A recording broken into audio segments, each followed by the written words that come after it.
Hey guys, this is Baqar Riyaz, currently first year MBBS student in UCMS Delhi. तो आज की video का टॉपिक होने वाला है कि हम अपने बैकलॉग्स कैसे कवर करें। ये एक नीट एस्पिरेंट की सबसे बड़ी प्रॉब्लम है। जब भी वो प्रिपरेशन फेज में होता है तो उसको जो सबसे ज़्यादा चीज़ सताती है, जो रुकावट लाती है हमारी प्रिपरेशन में, वो ये होती है कि हमारे बैकलॉग्स बहुत क्रिएट होते हैं। कि हम अपने बैकलॉग्स को, एक तो फर्स्ट क्वेश्चन आता है कि हम बैकलॉग्स क्रिएट करना कैसे बंद करें, और सेकंड, जो बैकलॉग्स प्रीवियस बन चुके हैं उनको हम कैसे खत्म करें। ये सबसे बड़ी एक इशू रहता है बच्चों के बीच। मैंने भी 2 दिन पहले कम्युनिटी पर एक पोस्ट डाली थी कि मैं बताइए नेक्स्ट वीडियो किस पर बनाऊं, तो सबसे ज्यादा बच्चों ने यही पूछा मुझसे कि भैया ये बताइए कि हम अपने बैकलॉग्स कैसे कवर करें। एक बैकलॉग, जैसे मैंने आपको बताया, वो प्रेजेंट का जो बैकलॉग है, जो आप अभी पढ़ रहे हैं, वो आगे जाकर बैकलॉग ना बन जाए, वो हम उसे कैसे रोकें। और जो आज जब मैंने ये वीडियो डाली है, जब आप ये वीडियो देख रहे हैं, इससे पहले कि आपके जितने बैकलॉग्स हो चुके हैं, हमें उनको कैसे कवर करना है। तो हम पहले ये वाली अप्रोच देख लेते हैं कि जो आज बैकलॉग्स बना रहे हैं एट प्रेजेंट, जो आप पढ़ रहे हैं, आज जो आपने पढ़ा, जो कल जो आप पढ़ेंगे, वो बैकलॉग्स कैसे ना बने। उसका सबसे बेहतर तरीका ये है कि आप डेली रिवीजन स्ट्रैटेजी बनाएं। डेली रिवाइज करना बहुत ज़रूरी है। यानी आपकी मेमोरी का, और अगर हम टाइम का ग्राफ देखें तो एक हाइपरबोला होता है। यानी अगर मेमोरी ऐसे वाई एक्सिस पर रखें और टाइम एक्स एक्सिस पर रखें तो ऐसे डिक्रीज होती है हमारी मेमोरी। जो हम पढ़ते हैं वो हमें ऐसे याद रहता है कि हम जो पहले जीरो, यानी T is equals to zero पर बहुत पीक पे होगा वो, और एक्सपोनेंशियली डिक्रीज होगा, हमें याद होना। यानी टाइम जैसे जैसे बीतेगा एक्सपोनेंशियली डिक्रीमेंट आएगा उसमें, हमें हमारी मेमोरी में। तो ये साइंटिफिकली प्रूवन है। मैं ऐसे अपनी हवा में बातें नहीं बता रहा हूँ। प्लीज इसको ध्यान से समझने की कोशिश करें। मैं क्या कहना चाह रहा हूँ कि आपको डेली रिवाइज करना है। यही टॉपर्स की एक, जो आप बोल सकते हैं, क्वालिटी होती है।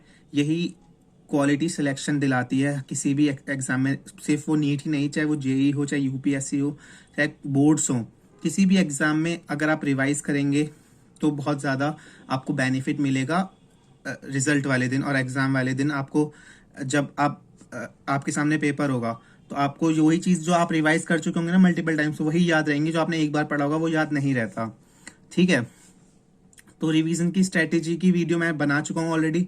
इधर या इधर मैं लिंक डाल दूंगा उसकी, इधर आई बॉक्स में दिख जाएगी आपको, और डिस्क्रिप्शन में भी उसकी लिंक डाल दूंगा। जिन बच्चों ने रिवीजन स्ट्रेटेजी नहीं देखी है, वो उसमें मैंने डेली रिवीजन स्ट्रेटेजी बता रखी है आपको। शुरू के मैं आपको समरी बता देता हूँ उसकी, कि शुरू के दिन के 3 घंटे आपको रिवीजन के लिए देने हैं। वो कैसे कैसे देने हैं, और 3 घंटों को भी मैंने 3 पार्ट्स में डिवाइड किया था।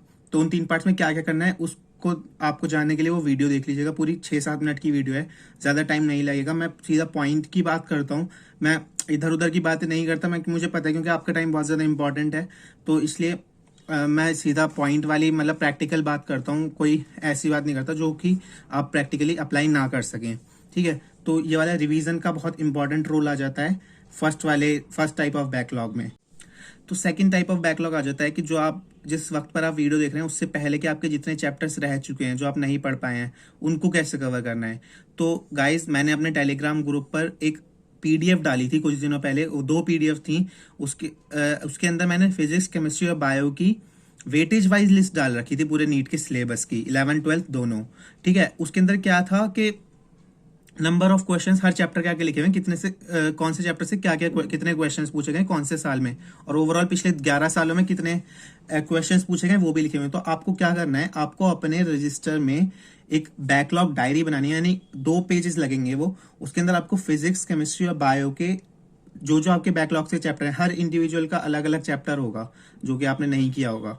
तो आपको क्या करना है, वो लिस्ट साथ में रखनी है, और बैकलॉग चैप्टर लिखने हैं। उसके अंदर कि आपने क्या क्या छोड़ा है। अब उसको आपको लिखना किस ऑर्डर में है, आपको डिक्रीजिंग ऑर्डर में लिखना है, उसकी वेटेज के तौर पर। ठीक है, अब वेटेज के तौर पर आपने लिख दिया कि जैसे अगर आपको रोटेशनल बैकलॉग में है तो रोटेशनल का वेटेज सबसे ज्यादा ऊपर आता है, तो रोटेशनल आपकी हाई प्रायोरिटी पर रहेगा। यानी आपको ये वाला चैप्टर सबसे जल्दी कंप्लीट करना है।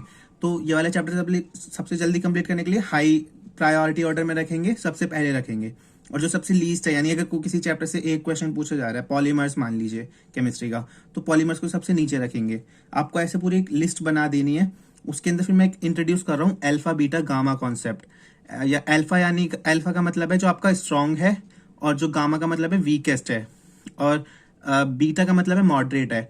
तो अब आपने, अगर वो पहली बार पढ़ रहे हैं वो चैप्टर को, तो गामा लगा दीजिए उस पर। गामा का मतलब आपका वीकेस्ट चैप्टर है, आपको अभी नहीं आता बिल्कुल भी, और आपने मॉडरेट लेवल पे थोड़ा सा पढ़ रखा है, पहले से थोड़ा नहीं पढ़ा, आधा अधूरा पढ़ा हुआ है, तो उसको बीटा से मार्क कर दीजिए। यानी जब आप कंटेंट्स लिखेंगे ना 1 2 फर्स्ट चैप्टर सेकंड चैप्टर, तो 1 के आगे आप अल्फा बीटा गामा कुछ भी लिख सकते हैं, जो भी आपके अकॉर्डिंग, जो आपके अंदर अगर अल्फा के कैटेगरी के अंदर आ रहा है तो अल्फा, बीटा की कैटेगरी के अंदर आ रहा है तो बीटा, और गामा कैटेगरी के अंदर आ रहा है तो गामा, वो आप उससे लिख दीजिए, वो आपका हाईलाइटेड चैप्टर हो जाएगा। अगर जो अब आपको क्या करना है, जो जो गामा वाले चैप्टर्स हैं वो आपको पहले करने हैं, क्योंकि गामा आपके वीकेस्ट चैप्टर हैं, तो वो आपको पहले करने हैं। और अब करना है कैसे, आपको दिन के 2 घंटे या 2.5 घंटे अलॉट करने पड़ेंगे बैकलॉग्स के लिए, वो होंगे आपके बैकलॉग आवर्स।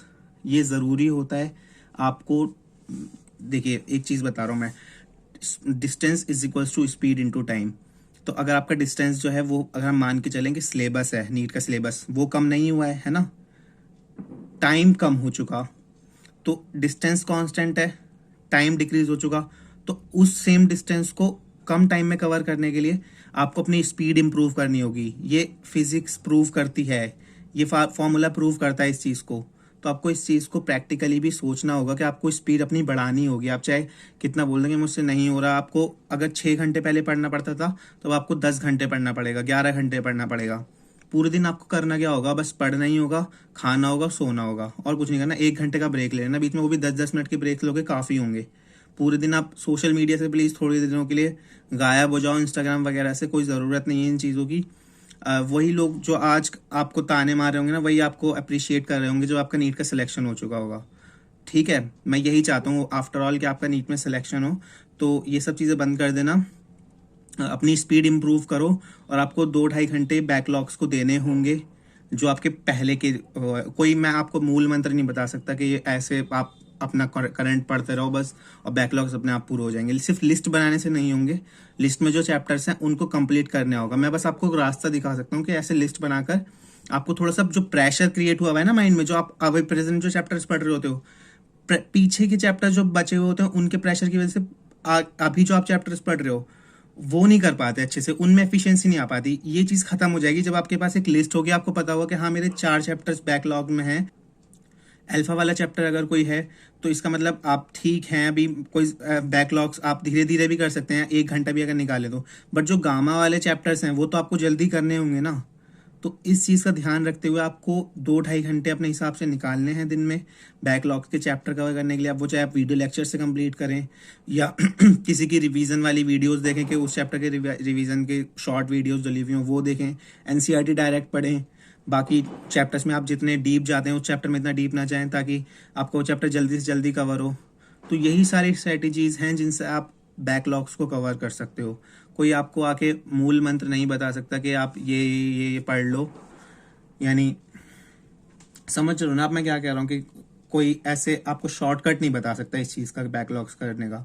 आप मुझसे भले ही क्वेश्चन पूछ सकते हो, बट मैं आपको चाहता हूँ कि मैं प्रैक्टिकली जो भी पॉसिबल हो वही चीज़ बताऊँ। तो इसलिए मैंने ये वीडियो बनाई है कि आप स्पीड अपनी इम्प्रूव करें, चैप्टर्स को टैबुलेटेड फॉर्म में और डिटेल्ड लिस्ट बनाकर आप अपने प्रेशर को थोड़ा कम कर सकते हैं। बट अल्टीमेटली करना आपको ही है, ठीक है। कोई और आपका हाथ पकड़ के नहीं कराएगा, मैं आपके घर आके आपके चैप्टर्स कंप्लीट नहीं कराऊंगा। आप बस मैं आपको गाइड कर सकता हूँ, तो वो मैं कर भी रहा हूँ इन सारी वीडियोस को बनाकर। तो आप बस समझ जाइए कि अभी भी वक्त है, अब 5.5 महीने बचे हैं, उससे भी थोड़ा कम वक्त बचा है। अगर हम मान के चलते हैं कि 2 मई को ही नीट है, और मान के चलिए उस हिसाब से ही आप अच्छे आउटपुट दे पाएंगे। अगर आप सोचेंगे कि 2 महीने और पोस्टपोन हो जाएगा तो आप उसी अभी ढिलाई करते हुए चलेंगे और आगे जाके बहुत ज़्यादा प्रेशर क्रिएट होगा। तो मैं इस चीज़ से बचाने के लिए आपको बोल रहा हूँ कि अभी ही आप पढ़ाई स्टार्ट करें, और कोई भी डाउट्स आए तो टेलीग्राम ग्रुप्स हैं, टेलीग्राम का डिस्कशन चैनल है हमारा, उस पर जाकर आप डिस्क्रिप्शन बॉक्स में मैं लिंक दे दूंगा, वो ज्वाइन करें। ठीक है, thank you, all the best.